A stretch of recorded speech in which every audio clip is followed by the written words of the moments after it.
ملګرو سلامونه سپرلی دی یوسفزي روزمین یوسفزي صاحب را سره موجود دی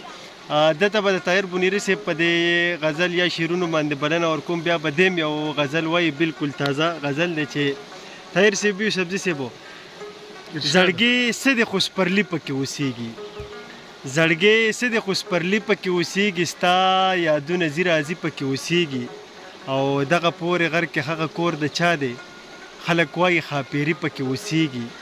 د علم د بڼ نخترې ریز مریز کړه څه کمکل بنیري پکې اوسېږي یاره ستاسو کور هم نیم اسلام آباد دی یو نه یو افسر شاهي پکې اوسېږي او د طاهر ستا د زلفو د ګور سوري بلا واخلم د طاهر د زړه توتي پکې اوسېږي یوسفزي صاحب تاسو احساس صاحب د غزل نه مخکې یو دوه شعر دي ارشاد یوسفزي صاحب د سپرلي وږمې د ځانه سره راوړه د کنډر کنډر وطن ته مې ښکلا شه ډېر ښه دی زبردست او د پیرغره تر ایلمه پښتنو ته د روښانه مستقبل سپینه برېښنا شه واه واه واه واه احساس صاحب یو نوی غزل دی بیهي ارشاد غوږ یو یاره او احساس صاحب نوی غزل دی او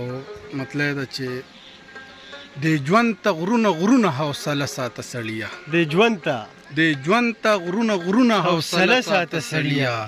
په وینو شونډو د ټپه ساته سړیه ډېر ښه دی یار زبردست مننه د ژوند ته غرونه حوصله ساته سړیه په وینو شونډو د ټپه ساته سړیه او د بل غیبونه مه ګوره خولې ستا په لورې راوړي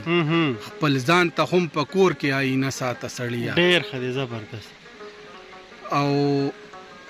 کامونه د سپګمې په لور سفر کوي روان دي کامونه د سپګمې په لور سفر کوي روان دي ته هغه سه ټوپک ته جنگ مورچه ساته سړیه ډېر ښه دی دا بیا ووایه پښتنو ته ډالۍ دی بیا ټولو پښتنو ته ډالۍ چې کامونه د سپګمې په لور سفر کوي روان دي ته هغه سه ټوپک ته جنگ مورچه ساته سړیه او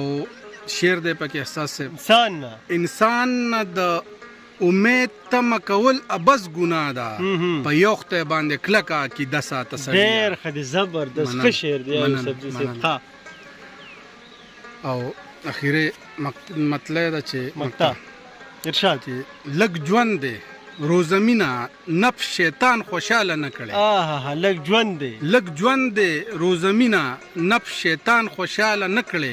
تندې د رب ته هر وخت په سجده ساته سړیه ډېر ښه دی زبردست یار زبردست د ژوند ته غرونه حوصله ساته سړیه په وینو شونډو د ټپه ساته سړیه والسلام ملګرو چې چېرته م یې ښاد آباد خوشحاله اوسېدل لوی بالله په امان